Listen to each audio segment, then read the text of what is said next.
I was diagnosed with multiple breast cysts, both breasts yon nung 2005. At first, hindi ko naman alam na meron akong ganun eh. Meron akong bukol. Tapos, nung naramdaman ko na lang siya, kasi meron akong hormonal imbalance, naramdaman ko na lang na hindi na ako makaligo, na yung tabo yung gamit ko. Hindi ko na siya mabuhat, nahihirapan na ako magsuklay.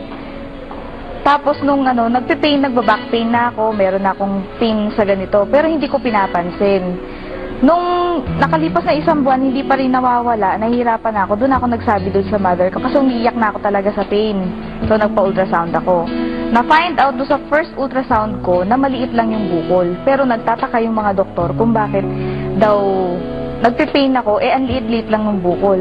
Na-find out namin na meron palang multiple pala sa both breast, na ang dami-dami niya. Tapos nakita ko na nagkapa ako, na talagang malaki na siya, matigas, hindi nagmo-move yung bukol. So doon ako nag-isip. Tapos nakakapa ako ng 3 lymph nodes sa may kilikili ko. No, nung napag-isip-isip ko, nag-research ako ngayon. Sabi ko, bakit ganito? Yung nafe-feel ko, sabi ko, hindi nakatulad nung dati na, mas lumala yung pain eh. Hindi ko na siya, matiis. Nagpatingin ako ulit doon sa doktor. Sabi niya, nasa stage 1 to, sabi niya ganyan. So, advice nila, ipabiopsy ko para malaman nila kung yung talagang bukol na yon, yun lang talaga siya, kung isa lang talaga siya. Tapos yung mga ibang bukol sa kabila na breast ko, kung malignant na rin. Sabi ko, natatakot ako. Siyempre, nag-work din ako sa hospital before. Sabi ko, ayoko magpa-biopsy. Tapos may pinatingnan na naman ako another doctor. Sabi niya naman nga, stage 1 daw talaga yun. Kasi nakita na nila yung gitsura. So, doon ako naniwala. Hindi na ako nagpa-undergo ng biopsy. Binigay na nila ako ng medication. Sabi ko, hindi ko na-feel na yung medication na binigay nila sa akin, nagtitake effect. Nagpunta ako sa herbalist. Binigyan niya ako ng mga products ng herbal. Tapos yung nag-undergo ko ng 1 year na puro vegetarian diet lang. So, binago ko yung lifestyle ko. Nakaigi naman yun sa akin, pero hindi pa rin lumiliit yung bukol. Nag-isip ako ngayon, sabi ko, ano kayang pwede kong gawin para totally mawala na siya? Kasi ang advice nga sa akin, i-remove eh. Siyempre, dalaga ako. Nakakaano naman yun, wala kang breast, kadalaga mong tao, di ba? Yun, frustrating sa, nakaka-depress, nakaka-frustrate. So, nung dumating sa time na nag-research na ako, nag-internet ako kung ano bang pwede kong kainin. So, ang dami ko nakita. Nandun yung mga gulay, mga fruits, na ina-advise nga doon sa mga may mga breast cancer, na yun ang talagang dapat nakainin. So, sabi ko, hindi ko naman alam kung saan makakabili lahat nito. Yung broccoli, meron dito, di ba? Yung mga ibang fruits na nandoon sa internet, available dito, pero hindi lahat meron. Doon ako nag-isip, sabi ko, paano ko makakain to lahat? At saka, mahal-mahal niya.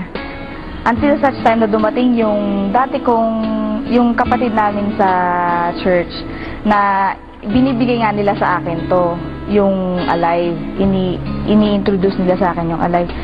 Nung una, skeptic talaga ako. Tapos, nung pinakita nila sa akin yung pinaka-literature, doon ako nagulat. Kasi lahat ng ni-research ko sa internet na dapat makainin, nandoon lahat. Eksaktong-eksakto. Kaya sabi ko, wow, sabi kong ganyan, grabe naman to, sabi kong ganyan. Kung gano'n, hindi na ako maghahanap ng kakainin ko, pwedeng ito na, sabi kong ganyan. Nung coffee pa lang yung pinasubok nila sa akin, talagang sobrang sumakit, no? Nag-take ako ng coffee, di ba yung coffee natin meron ngang Alive?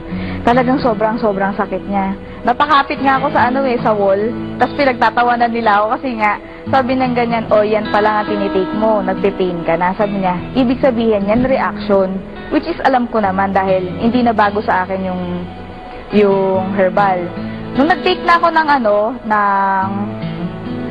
capsule, doon ko naramdaman na nakakaginhawa, nakakaigi. Hanggang sa nakapag 1 month ako, na gradual yung pag-inom ko, hindi naman bigla. Kasi doon sa isang capsule pa lang na-feel ko na na merong may reaction ako naramdaman. Pero hindi ko ihininto kasi naniniwala ako na makakatulong talaga sa akin ng malaki. Hanggang sa nag-isang buwan, nagsabi ako doon sa mama ko, sabi ko, maganda ma, sabi kong ganyan kasi nalilesen yung pain, pati yung back pain ko sa likod, nawawala, sabi kong ganyan. Tinuloy-tuloy ko hanggang sa nagpatingin ako, tapos kinapa ko siya ulit. Yung bukol, maliit na lang. For 2 months yun. Kasi nagdag na 9 capsules na ako So, hanggang ngayon, continuous pa rin, tuloy-tuloy yung medication ko. Hindi ko tinitigilan yung Alive. So, ngayon, maliit na lang siya. Maliit na lang. Tuloy-tuloy pa rin yung medication ko para totally ma-resolve na yung bukol. Malaking-malaki po ang naitulong ng Alive. Sobra.